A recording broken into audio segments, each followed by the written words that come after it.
Wakati tunapochunguza maendeleo ya mpango wa miaka 9, tunajawa na kicho na shukrani za kina kwa kazi za kujitoa za marafiki.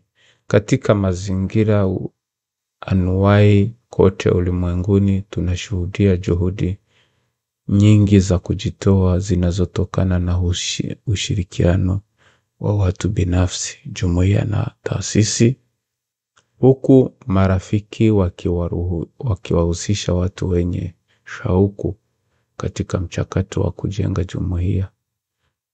Wakianzisha mlolongo wa miadi kwa ajili elimu na uboreshaji wa jamii, wakipelekea kazi ya imani hadi kwenye maeneo mapya na kuunganisha ahadi nyingi zilizomo katika maisha ya huduma yenye moja. Ni licha ya vizuizi vya ukandamizaji au mabadiliko ya ulimwengu uliovurugika, marafiki husisitiza shabaha zao bora kabisa. Roho zisizo na idadi kote ulimwenguni zinapambana ndani ya mipaka ya mazingira na uwezo wao kuachilia nguvu ya imani na ujengaji jumuiya kwa viwango vikubwa zaidi.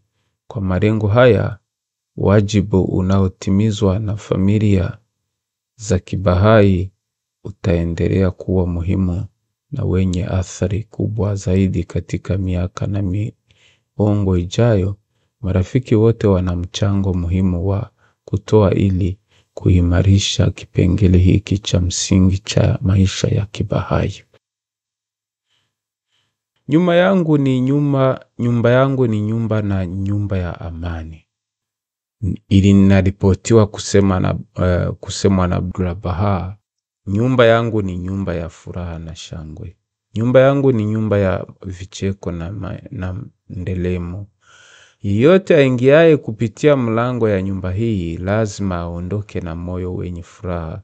Hii ni nyumba yenye nuru. Yeyote aingiaye humu lazima awe ameingizwa.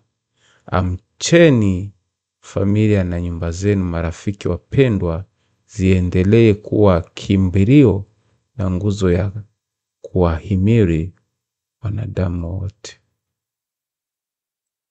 Imesainiwa na Nyumba ya Haki ya Ulimwengu.